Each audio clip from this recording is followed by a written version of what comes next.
Hello friends, मैं आरती यादव आपके अपने YouTube channel biology with Aarti Yadav में आप सभी लोगों का हार्दिक अभिनंदन करती हूँ और इसी के साथ साथ आप सभी को गुड इवनिंग।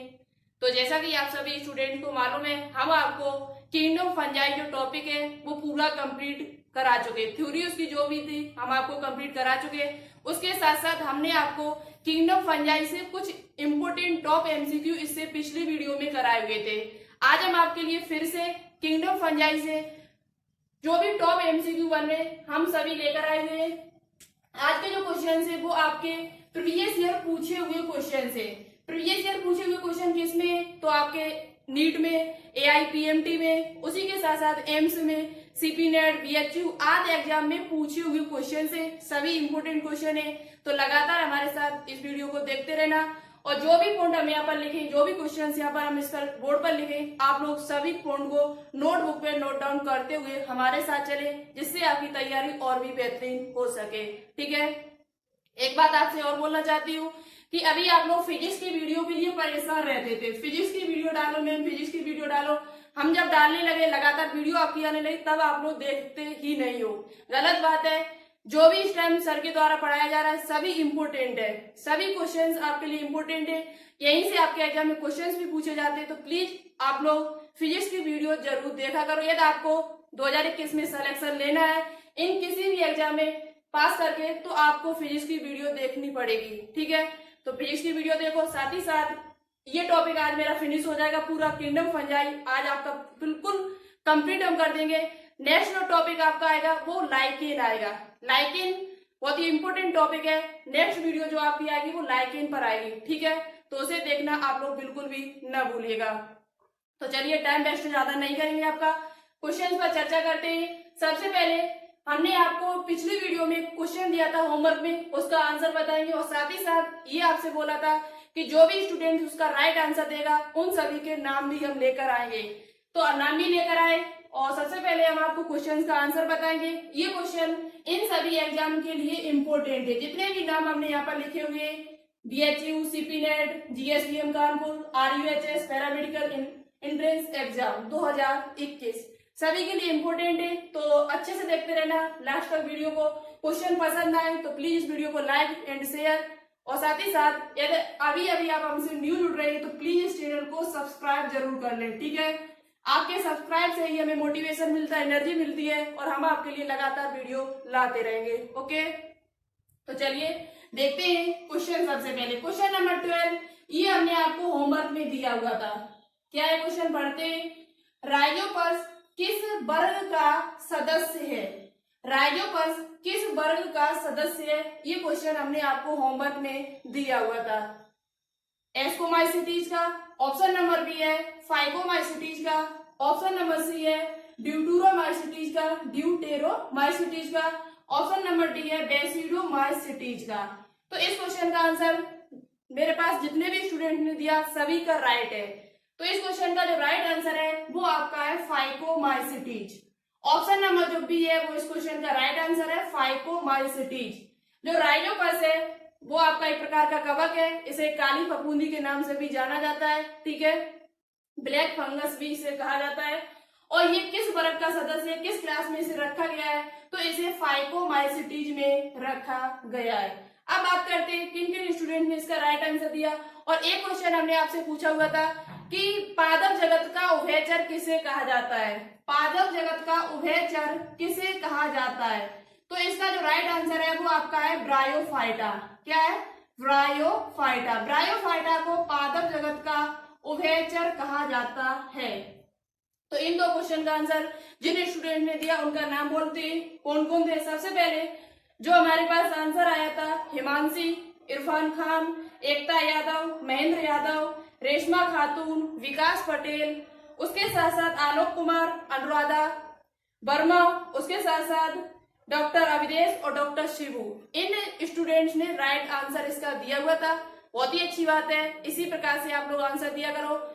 और दोनों क्वेश्चन का आंसर भी दिया था, हमें बहुत अच्छा लगा कि आप लोग इसका राइट आंसर देते हो। ठीक है, तो चलिए अब बात करते हैं आज के क्वेश्चन पर। आज का जो क्वेश्चन नंबर हमारा क्वेश्चन नंबर आज का 13। देखो जितने भी क्वेश्चन आज हम लेकर आए वो सभी पूछे हुए क्वेश्चन है, तो इस बात को आप ध्यान में रखना, एक भी क्वेश्चन आपके लिए बेकार नहीं है। तो अच्छे से वीडियो को देखते रहना, लगातार हमारे साथ बने रहना और अच्छे से तैयारी कीजिए जिससे आपका 2021 में सिलेक्शन हो सके। ठीक है, कवकों में भोजन किस रूप में पाया जाता है? आज का क्वेश्चन नंबर 13 है, कवकों में भोजन किस रूप में पाया जाता है। ये भी नीट 2000 में पूछा हुआ क्वेश्चन, ये जो क्वेश्चन है आपका नीट में पूछा हुआ क्वेश्चन है, नीट का क्वेश्चन है और आपके एग्जाम्स के लिए इंपोर्टेंट है और आपके DHU CP नेट में भी पूछा गया है कई बार। ठीक है, स्टार्च में, वसा के रूप में, ग्लूकोज के रूप में या ग्लाइकोजन एवं तेल रूप में। क्वेश्चन क्या आता है, कवकों में भोजन, जो कवक होते फंगस होता है उसमें भोजन किस रूप में पाया जाता है। तो अच्छे से याद कर लेना, बहुत ही इंपोर्टेंट क्वेश्चन है, पूछा हुआ क्वेश्चन है। वो आपका ग्लाइकोजन एवं तेल के रूप में पाया जाता है। किसके रूप में पाया जाता है? ऑप्शन नंबर जो डी होगा वो इस क्वेश्चन का राइट आंसर होगा, ग्लाइकोजन एवं तेल के रूप में पाया जाता है। ग्लाइकोजन एवं तेल यानी कि ऑयल के रूप में कवकों में भोजन संचित होता है। अब आपको यहीं से एक क्वेश्चन और अच्छे से याद कर लेना है, जो मनुष्य होता है, ह्यूमन जो है, हम लोग जो है, उनमें भोजन किस रूप में संचित होता है। तो अच्छे से याद कर लेना, जो मनुष्य होता है उसमें भोजन जो होता है वो आपका ग्लाइकोजन के रूप में ही संचित होता है। किसके रूप में? अब बात की जाए कहां पर होता है, तो ये आपका यकृत में होता है। यकृत मतलब कि लीवर, यकृत का मतलब क्या है? लीवर। जो आपका लीवर होता है जिसे आप कलेजा कहते हो, इसी में आपका भोजन संचित होता है। किसमें? मनुष्य में। मनुष्य में यदि आपसे पूछा जाए कि मनुष्य में भोजन किसके रूप में संचित होता है, तब आपको क्या बताना होगा? तब आपको बताना होगा ग्लाइकोजन के रूप में ही संचित होता है। तो मनुष्य में भी होता है और साथ ही साथ कवकों में भी जो भोजन संचित होता है वो भी आपके किसके रूप में होता है? ग्लाइकोजन के रूप में होता है। ठीक है, तो इसका ऑप्शन नंबर जो डी होगा वो इस क्वेश्चन का राइट आंसर होगा। चलिए नेक्स्ट क्वेश्चन पर बात करते हैं। नेक्स्ट क्वेश्चन आपका है क्वेश्चन नंबर 14। क्वेश्चन नंबर 14 है आज का, निम्नलिखित में से किसे नीला फफूंदी के नाम से जाना जाता है? निम्नलिखित में से किसे नीला फफूंदी के नाम से जाना जाता है? ये भी क्वेश्चन आपका पूछा हुआ क्वेश्चन है। पेनिसिलियम को, राइजोपस को, न्यूरोस्पोरा को या म्यूकर को। तो देखो यहाँ से आपको दो क्वेश्चन हम एक्स्ट्रा में और बताएंगे जो बहुत ही इंपोर्टेंट क्वेश्चंस होंगे। ठीक है, पेनिसिलियम को कहा जाता है कि राइजोपस को कहा जाता है कि न्यूरोस्पोरा या म्यूकर को कहा जाता है। तो देखो हम आपको इस क्वेश्चन का आंसर बहुत ही आसानी तरीके से बता देंगे। आपको पहले से पता है, हमने आपको बताया हुआ था पिछली वीडियो में कि राइजोपस और म्यूकर दोनों को ही क्या कहा जाता है? काली फफूंदी के नाम से जाना जाता है। तो ये तो ऑप्शन मेरे हो ही नहीं सकते। इसे किन नाम से जाना जाता है? काली फफूंदी। ब्लैक फंगस के नाम से किसको जाना जाता है? राइजोपस और म्यूकर को। तो ऑप्शन नंबर बी भी नहीं होगा और डी भी नहीं होगा। ठीक है, अब बात करते हैं न्यूरोस्पोरा पर। तो न्यूरोस्पोरा जिसे हम पादप जगत का ड्रोसोफिला कहते हैं, इसे क्या कहा जाता है? तो इसे एक नाम से और जाना जाता है जिसका नाम है क्या? लाल फफूंदी। लाल फफूंदी, लाल या गुलाबी फफूंदी। यदि आपसे पूछा जाए कि लाल या गुलाबी फफूंदी के नाम से किस कवक को जाना जाता है, लाल या गुलाबी फफूंदी के नाम से किस कवक को जाना जाता है, तब आपको आंसर क्या बताना होगा? न्यूरोस्पोरा। अब बचा हुआ ऑप्शन कौन सा है? तो ऑप्शन नंबर सी भी नहीं हो सकता है। तो बचा हुआ जो हमारा ऑप्शन है वो पेनिसिलियम। पेनिसिलियम को क्या कहा जाता है? पेनिसिलियम को नीली फफूंदी के नाम से जाना जाता है। किस नाम से जाना जाता है? नीली फफूंदी के नाम से जाना जाता है। ये हमारे 14 क्वेश्चन कंप्लीट हुए, यानी 14 क्वेश्चन कंप्लीट हो चुके हैं। नेक्स्ट क्वेश्चन हमारा जो है वो 15 है। नेक्स्ट क्वेश्चन जो हमारा वो कौन सा? 15 है। बहुत ही इंपोर्टेंट क्वेश्चन है, तो देखे बिना बिल्कुल भी नहीं जाना। तो चलिए देखते हैं आज का क्वेश्चन नंबर 15। तो चलिए देखते हैं क्वेश्चन नंबर 15।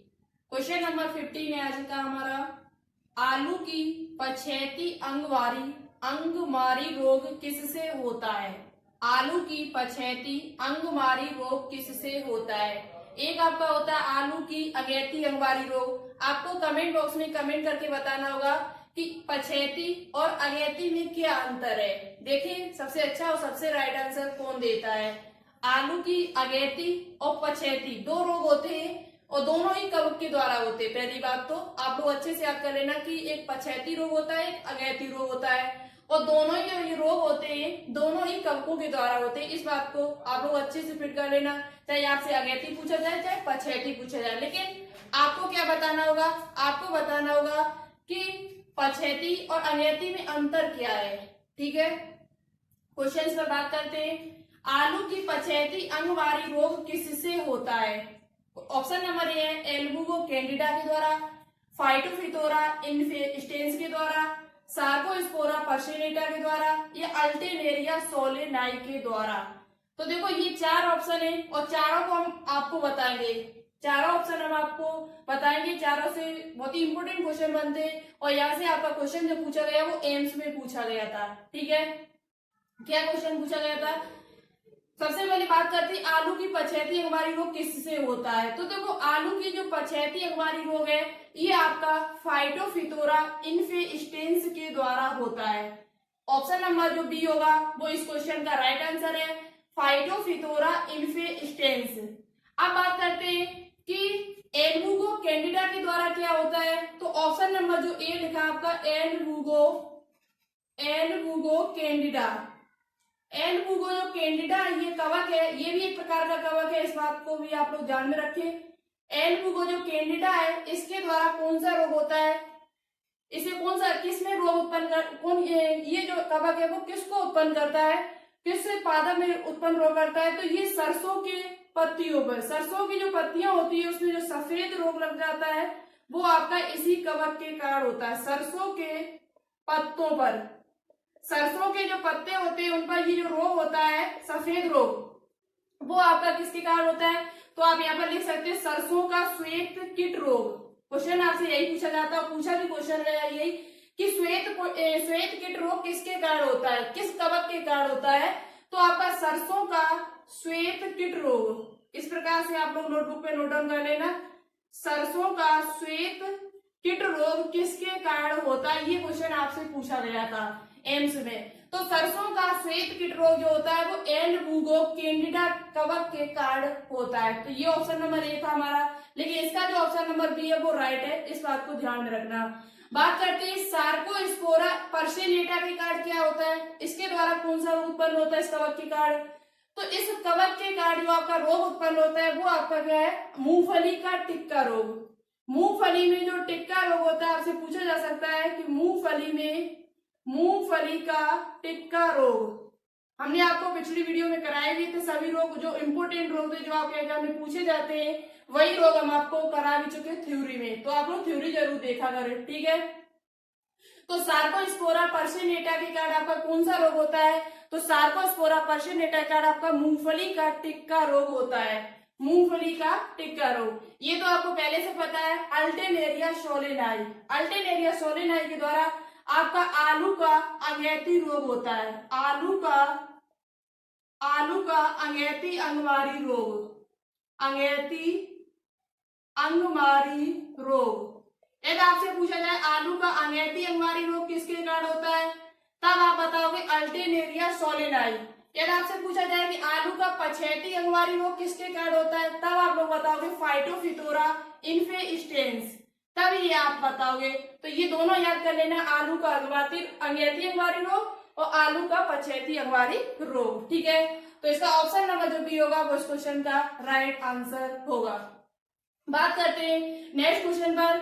यदि आपको स्क्रीनशॉट लेना हो तो आप स्क्रीनशॉट भी ले सकते हो। ठीक है, क्वेश्चन नंबर 16 पर बात करते हैं। काष्ठीय वस्तुओं को नष्ट करने वाला कवक है। काष्ठीय मतलब जो लकड़ी की वस्तुएं होती है, काष्ठीय वस्तुओं को नष्ट करने वाला कवक कौन सा है। हमने आपको बताया था कि जो कवक होते हैं वो हानिकारक भी होते हैं और लाभदायक भी होते हैं। कुछ कवक जो होते हैं वो हानिकारक होते हैं, कुछ कवक जो होते हैं वो लाभदायक भी होते हैं।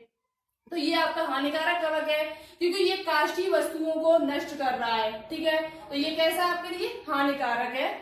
पॉलीपोरस के द्वारा, अल्टेनेरिया, एस्परजिलस या राइजोपस। तो आप लोग अच्छे से याद कर लेना, काष्ठीय वस्तुओं को नष्ट करने वाला जो कवक है आपका, वो आपका होता है पॉलीपोरस। ऑप्शन नंबर जो बी होगा वो इस क्वेश्चन का राइट आंसर होगा पॉलीपोरस।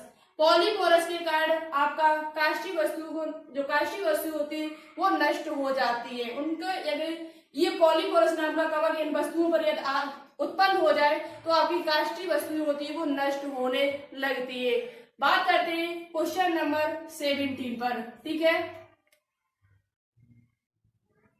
तो चलिए देखते हैं क्वेश्चन नंबर 17। आज का क्वेश्चन नंबर जो 17 है हमारा, बहुत ही अच्छा क्वेश्चन है, पूछा हुआ क्वेश्चन है आपका मेडिकल में। कवक तंतु अपने पोषक की कठोर कोशिका भित्तियों को किसकी सहायता से भेद कर सकते हैं?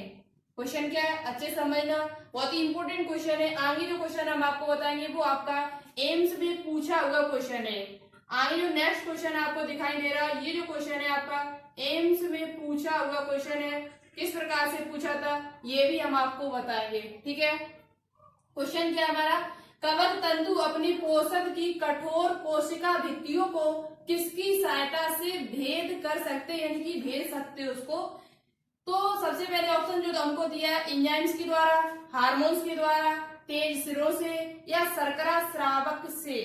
तो देखो कवक तंतु जो होते हैं, माइसीलियम जो होता है वो अपने पोषक को इंग्लिश में कहा जाता है होस्ट।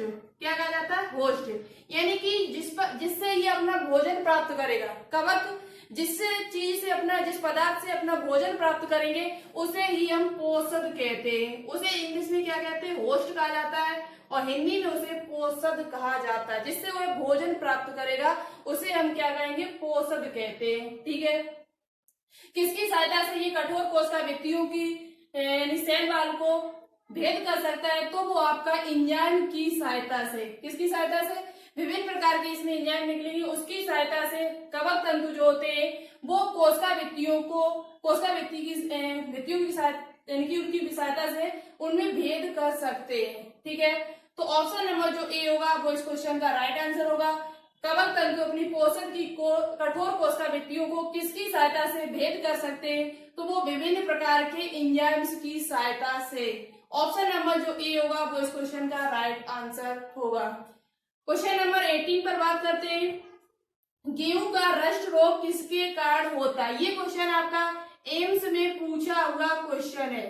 एम्स में पूछा हुआ क्वेश्चन है, गेहूं का रस्ट रोग किसके कारण होता है? पूछा कैसे गया था ये भी हम आपको बताएंगे।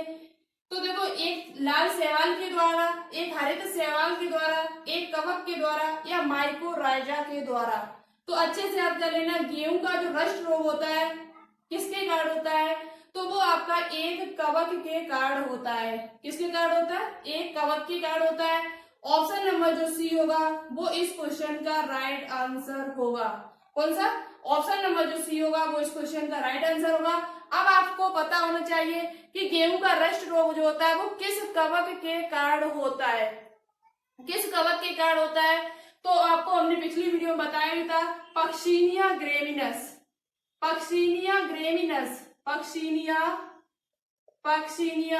गेहूं का जो रस्ट रोग होता है वो किस कवक के कारण होता है? तो पक्सिनिया ग्रेमिनस के कारण आपका गेहूं का रस्ट रोग होता है। अब आपसे पूछा जाए कि गेहूं का रस्ट रोग किसके कारण होता है, किस कवक के कारण? तो आपको पता चल चुका है कि गेहूं का जो रस्ट रोग होता है वो किसके कारण होता है? तो वो पक्सिनिया ग्रेमिनस कवक के कारण उत्पन्न होता है। किसके कारण होता है? पक्सिनिया ग्रेमिनस कवक के कारण आपका गेहूं का रस्ट रोग उत्पन्न होता है। अब क्वेश्चन नंबर 19 पर चर्चा करते हैं। 19 क्वेश्चन है हमारा, अलेक्जेंडर फ्लेमिंग ने 1928 ईस्वी यानी कि 1928 ईस्वी में किस कार्य के दौरान पेनिसिलिन एक प्रकार की एंटीबायोटिक है, प्रतिजैविक है और सबसे पहली खोजी गई एंटीबायोटिक है। यदि आपसे पूछा जाए कि सबसे पहली खोजी गई एंटीबायोटिक कौन सी है, तो वो आपकी पेनिसिलिन ही है, ठीक है। पेनिसिलिन की खोज की अलेक्जेंडर फ्लेमिंग ने 1928 ईस्वी में किस कार्य के दौरान पेनिसिलिन की खोज की? ये क्वेश्चन भी आपका पूछा हुआ क्वेश्चन है। स्ट्रेप्टोमाइसिटीज, ऑप्शन नंबर बी है बैक्टीरिया से, ऑप्शन नंबर सी है पेनिसिलियम नोटेटम से, ऑप्शन नंबर डी हमारा पेनिसिलियम ट्राइसोजिनम से। बहुत ही अच्छा क्वेश्चन है ये।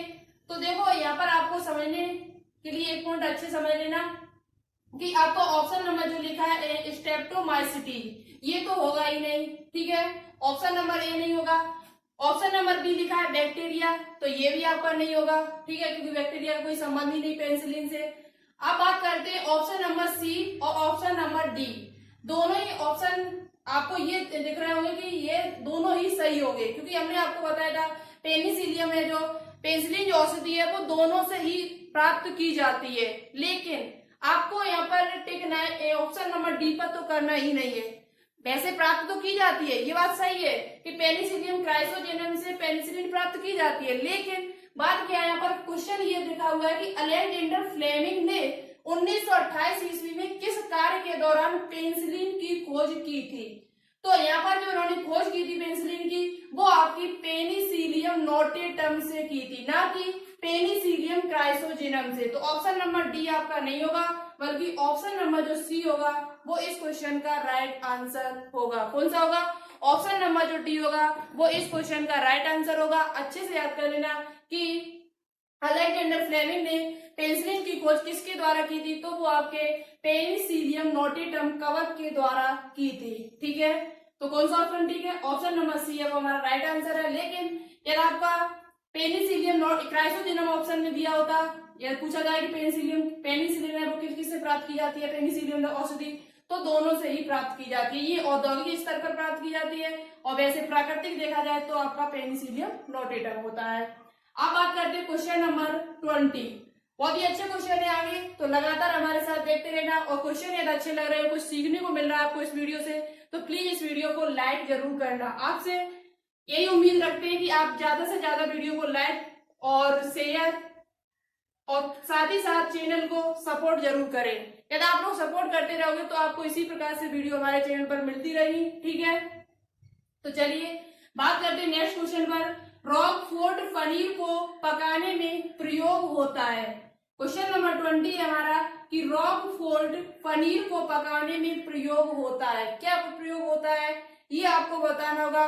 तो देखो, रॉकफोर्ट पनीर को बनाने के लिए एक प्रकार का कवक प्रयोग में आता है, एक प्रकार का यीस्ट, कवक, जीवाणु या साइनोबैक्टीरिया।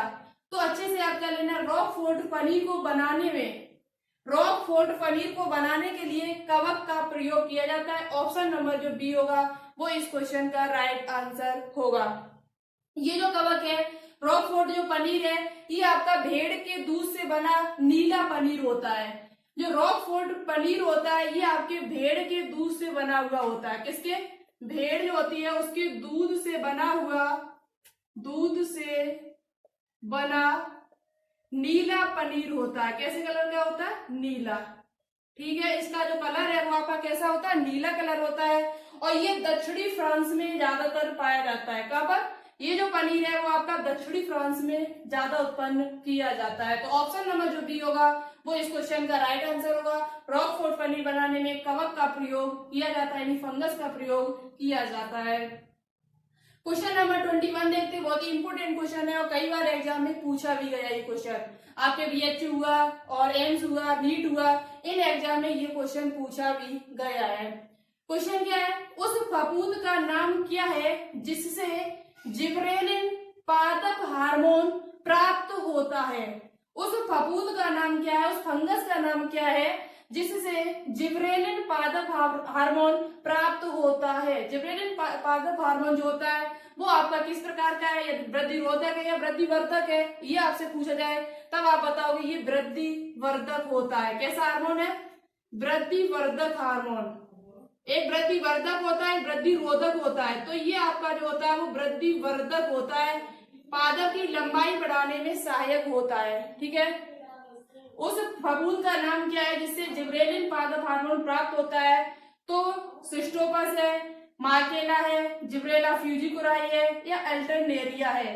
तो अच्छे से याद करना, जो जिब्रेलिन पादप हार्मोन है वो आपका जिब्रेला फ्यूजिकुराई नामक कवक से प्राप्त किया जाता है। जिब्रेला फ्यूजिकुराई नाम का एक कवक है जिससे आपका जिब्रेलिन पादप हार्मोन प्राप्त किया जाता है। और इस हार्मोन की जो खोज की थी वो इसी जो वैज्ञानिक का नाम है वो फ्यूजिकुराई ही था। इस हार्मोन की खोज करने वाले जो वैज्ञानिक है उनका नाम भी क्या था, फ्यूजी कोराई। तो ऑप्शन नंबर जो सी होगा वो इस क्वेश्चन का राइट आंसर होगा। जिब्रेला फ्यूजिकुराई के द्वारा जिब्रेलिन पादप हार्मोन प्राप्त किया जाता है। तो ऑप्शन नंबर जो सी होगा वो इस क्वेश्चन का राइट आंसर होगा। देखते हैं आगे के question, question number 22। Question number जो 22 है बहुत ही अच्छा क्वेश्चन है, तो लगातार हमारे साथ देखते रहना, सीखते रहना, जिससे आपका सिलेक्शन और भी।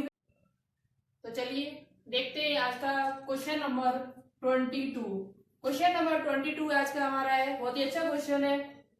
कवक जो गोबर पर उगती है कहलाती है। कवक जो गोबर पर उगती है क्या कहलाती है? गोबर तो आपको पता है क्या किसे कहा जाता है।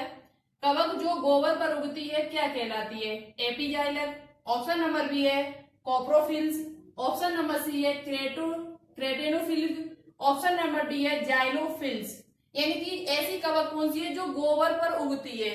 तो वो आपकी है ऑप्शन नंबर जो बी लिखा हमारा कॉप्रोफिल्स।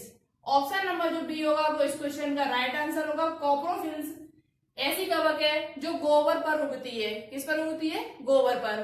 तो ऑप्शन नंबर कौन सा राइट होगा हमारा? B option. ठीक है, क्वेश्चन नंबर 23 देखते हैं आज का, बहुत ही अच्छा क्वेश्चन है और ये आपके नीट एम्स में पूछा हुआ क्वेश्चन है। अपूर्ण कवक यानी कि इम्परफेक्ट फंगस जो कूड़े के अपघटक हैं और खनिजों के चक्रण में सहायता करते हैं, वे किससे संबंधित हैं? यानी किस वर्ग से संबंधित है निम्न में से? हमने आपको पिछली वीडियो में बताया था कि अपूर्ण कवक किसे कहा जाता है और अपूर्ण कवक क्यों कहा जाता है इन्हें, ये भी हमने आपको बताया था। तो देखो अपूर्ण कवक यानी इम्परफेक्ट फंगस जो कूड़े के अपघटक हैं। किसके अपघटक है? कूड़े के डिकम्पोजर और खनिजों के चक्रण में सहायता करते हुए किससे संबंधित है निम्न में से? डेसिडोमाइसिटी से, एस्कोमाइसिटी से, ड्यूटेरोमाइसिटी से या एस्कोमाइसिटी से? तो देखो सबसे पहले हम आपको थोड़ा अच्छे समझा देते हैं। जो अपूर्ण कवक है वो आपका ड्यूटेरोमाइसिटी से संबंधित है। किस वर्ग से संबंधित है? कवक का जो आपका क्लास है ड्यूटेरोमाइसिटी। क्यों? क्योंकि इसमें इसे अपूर्ण कवक क्यों कहा जाता है? क्योंकि इसमें लैंगिक जनन आपका नहीं पाया जाता है। कौन सा जनन नहीं पाया जाता है? लैंगिक जनन यानी कि सेक्सुअल रिप्रोडक्शन न होने के कारण इसे अपूर्ण कवक के नाम से जाना जाता है। किस कवक के नाम से जाना जाता है? अपूर्ण कवक के नाम से जाना जाता है। और इसे किस वर्ग में रखा गया? तो इसे ड्यूटेरोमाइसिटीज में रखा गया है। किस में रखा गया है? ड्यूटेरोमाइसिटीज में इसे रखा गया। तो ऑप्शन नंबर जो सी होगा वो इस क्वेश्चन का राइट आंसर होगा। बहुत ही अच्छे क्वेश्चन है। यदि आपको ये क्वेश्चन अच्छे लग रहे हो तो प्लीज इस वीडियो को आप लोग लाइक जरूर करें। आपके लाइक से ही हमें मोटिवेशन मिलता है, एनर्जी मिलती है। और ज्यादा से ज्यादा अपने दोस्तों के साथ शेयर करें। और अभी अभी आप हमसे न्यू जुड़ रहे हैं तो प्लीज इस चैनल को आप लोग सब्सक्राइब जरूर कर लें, क्योंकि हमारे चैनल पर इस टाइम फिजिक्स और बायोलॉजी की लगातार वीडियो आपके लिए डाली जा रही है। तो आप लोग ज्यादा से ज्यादा इस चैनल को सपोर्ट करो, जिससे आपकी तैयारी और भी बेहतरीन हो सके। यदि आप लोगों को केमिस्ट्री पढ़नी है, एक दिन बच्चे कमेंट कर रहे थे हमारे पास ग्रुप पर, और आपको ग्रुप पर जुड़ना है तो व्हाट्सएप ग्रुप की लिंक आपको नीचे डिस्क्रिप्शन में मिल जाएगी। वहां से आप हमारे व्हाट्सएप ग्रुप से जुड़ सकते हो। वहां पर बच्चे हमसे पूछ रहे थे कुछ कि केमिस्ट्री के लिए कोई चैनल बता दीजिए, तो हम आपको बता देते। हमारा एक अदर चैनल है, उस पर आप केमिस्ट्री बहुत ही अच्छी तरीके से पढ़ सकते हो, जिसका नाम है global science IQ। Global science IQ आप सिर्फ इतना डाल देना, ग्लोबल साइंस IQ। उस पर आप केमिस्ट्री पढ़ो, बहुत ही अच्छी तरीके से वहां पर पढ़ाया जा रहा है आपको। तो आपको पता चले, अगर आप जुड़ना चाहते हो व्हाट्सएप ग्रुप से तो उसकी लिंक आपको नीचे डिस्क्रिप्शन में मिल जाएगी इस वीडियो के। वहां से आप हमसे जुड़ सकते हो, क्योंकि वहां पर बच्चों के द्वारा बहुत ही अच्छे क्वेश्चंस डाले जाते हैं, जिससे आपकी तैयारी और भी बेहतरीन हो सकती है। ठीक है, तो चलिए आइए क्वेश्चन पर बात करते हैं। क्वेश्चन नंबर 24 बहुत ही अच्छा क्वेश्चन है, पूछा हुआ क्वेश्चन है एग्जाम में। वे जीव जो एल्कोहल C2H5OH के किण्वन में उपयोग होते क्या कहलाते हैं? वे जीव जो एल्कोहल के किण्वन में यानी फ्रेगमेंटेशन में उपयोग होते क्या कहलाते हैं? स्यूडोमोनास। ऑप्शन नंबर बी है पेनिसिलियम। ऑप्शन नंबर सी है एस्परजिलस। ऑप्शन नंबर डी है सैकेरोमाइसिस सेरेबेसी। सैकेरोमाइसिस सेरेबेसी। तो हमने आपको बताया था एल्कोहल निर्माण में आप जो शराब आपकी बनाई जाती है वो किसके द्वारा बनाई जाती है? तो वो आपके ईस्ट के द्वारा बनाई जाती है। किसके द्वारा? ईस्ट जो होता है, जिसे हम हिंदी में खमीर कहते हैं, क्या कहते हैं, खमीर। खमीर जो आपका होता है उसका प्रयोग आपका किसमें किया जाता है, शराब बनाने में किया जाता है। किसके बनाने में किया जाता है, शराब हुआ आपका, शराब कह लो, जैसे चाहे एथेनॉल कह लो, चाहे आप इसे क्या कह सकते हैं, एल्कोहल कह सकते हो। तो ईस्ट का प्रयोग आपका शराब बनाने में किया जाता है। लेकिन ऑप्शन में तो आपको ईस्ट दिया भी नहीं है, तो क्या करोगे आप लोग, तो इसका मतलब हुआ कि जो एक ईस्ट है जिसका नाम है सैकेरोमाइसीस सेरेवेसी। सैकेरोमाइसीस सेरेवेसी आपका एक प्रकार का ईस्ट है, और ईस्ट क्या है, एक प्रकार का कवक है। तो सैकेरोमाइसीस सेरेवेसी का प्रयोग जो किया जाता है वो आपका एल्कोहल बनाने में किया जाता है। किसके बनाने में किया जाता है, एल्कोहल बनाने में किया जाता है। एक क्वेश्चन आप लोग अच्छे से और ध्यान में रखना कि ईस्ट को बनाने में किस एंजाइम का प्रयोग किया जाता है। ये क्वेश्चन हमने पिछली वीडियो में आपको कराया भी था, आपको याद भी होगा शायद। तो एंजाइम का नाम पूछा जाए तो जाइमेज एंजाइम का प्रयोग किया जाता है। अब देखो अच्छे समझना, एक क्वेश्चन, ये क्वेश्चन इस प्रकार से पूछा गया, एक क्वेश्चन आपका एक पूछा गया इसी तरीके से। क्वेश्चन क्या है वो हम आपको यहीं पर बता देते हैं। क्वेश्चन इस प्रकार से पूछा जाता है आपका कि निम्नलिखित में से ईस्ट यानी कि सैकेरोमाइसीस सेरेवेसी का उपयोग किसके औद्योगिक उत्पादन में किया जाता है, यानी कि किसके औद्योगिक उत्पादन के रूप में किया जाता है। तो वो आपका क्या है, एल्कोहल। उसका ये इस प्रकार से जब क्वेश्चन पूछा जाए आपसे तब आप आंसर क्या करोगे, एल्कोहल। मतलब कि सैकेरोमाइसीस सेरेवेसी का प्रयोग आपका औद्योगिक स्तर पर उत्पादन के लिए किया जाता है। वो किसके बनाने में किया जाता है, तो आप क्या बताओगे, एल्कोहल के बनाने में किया जाता है। चलिए क्वेश्चन नंबर 25 देखते हैं। चलिए तो देखते हैं आज का क्वेश्चन नंबर 25। क्वेश्चन नंबर 25 है आज का हमारा, बहुत ही अच्छा क्वेश्चन है ये भी। इनमें से कौन सा अनाज के पौधे के संचय के समय टॉक्सिन यानी कि जहर कह सकते हो आप, टॉक्सिन स्रावित करता है। इनमें से कौन सा अनाज के पौधे के संचय के समय, या ये क्वेश्चन आपको इस प्रकार से भी मिल सकता है कि अनाज के भंडारण के समय, अनाज जब हम भंडारण करते हैं अपने स्टोर रूम में तो उसके समय टॉक्सिन स्रावित करता है। कौन सा कवक ऐसा है जो टॉक्सिन स्रावित करता है, एस्परजिलस, पेनिसिलियम, ईस्ट या कोलेटोट्राइकम। तो देखो बहुत ही अच्छा क्वेश्चन है, आपको शायद न्यू क्वेश्चन आज का लगा हो। ये सबसे जो आपका इसका जो आंसर है आपका वो ऑप्शन नंबर ए होगा। एस्परजिलस एक ऐसा कवक है जो अनाज के भंडारण के समय ये टॉक्सिन स्रावित करता है। क्या स्रावित करता है, टॉक्सिन स्रावित करता है। तो ऑप्शन नंबर जो ए होगा वो इस क्वेश्चन का राइट आंसर होगा। आपसे इस प्रकार से भी क्वेश्चन पूछा जा सकता है कि इनमें से अनाज के पौधे के संचय के समय टॉक्सिन स्रावित कौन करता है, या ऐसे भी पूछा जा सकता है कि अनाज के भंडारण के समय ऐसा कौन सा कवक है जो टॉक्सिन स्रावित करता है, तो वो आपका है एस्परजिलस। ठीक है, और ये क्या है, एक प्रकार का ये कवक है।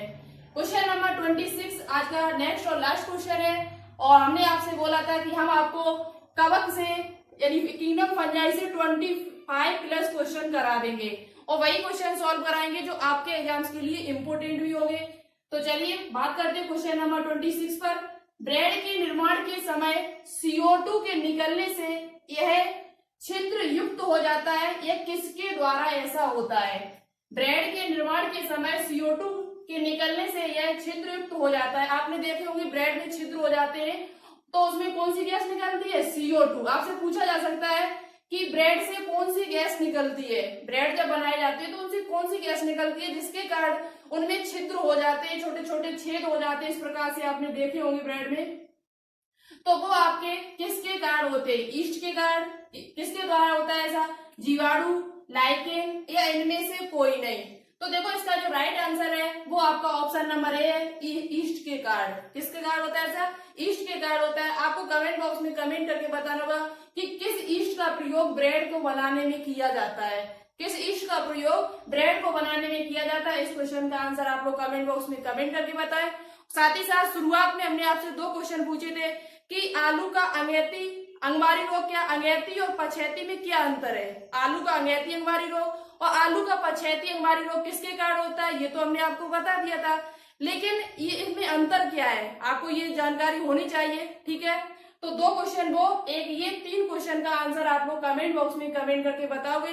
और आज की वीडियो आपको कैसी लगी कमेंट बॉक्स में कमेंट करके जरूर बताएं। ज्यादा से ज्यादा कमेंट किया करो, जिससे हमें भी पता चले कि हम आपके लिए कैसा कंटेंट लेकर आ रहे हैं। ठीक है, कोई आपको कमी लग रही हो, कुछ आपको पूछना हो तो भी आप कमेंट बॉक्स में कमेंट करके पूछ सकते हो। और नेक्स्ट आपका जो टॉपिक आएगा वो आपका लाइकेन पर आएगा। वेरी वेरी इंपॉर्टेंट है आपके एग्जाम्स के लिए लाइकेन। लाइकेन के बारे में हम आपको थ्योरी कराएंगे और इसी बोर्ड पर कराएंगे, पीडीएफ से नहीं। अब ज्यादा से ज्यादा हम कोशिश बोर्ड पर ही करेंगे, बोर्ड पर आपको पढ़ाया जाए, अच्छे से चीजों को समझाया जाए। तो वीडियो कैसी लगी कमेंट बॉक्स में कमेंट करके बताएं। वीडियो को लाइक करें, शेयर करें ज्यादा से ज्यादा, और चैनल को अभी तक आपने सब्सक्राइब न किया हो तो प्लीज इस चैनल को आप लोग सब्सक्राइब कर लें, बेल आइकन को प्रेस ऑल पर क्लिक जरूर करें। तो चलिए आज के लिए इतना ही। Okay, thanks for watching this video. जय हिंद, वंदे मातरम।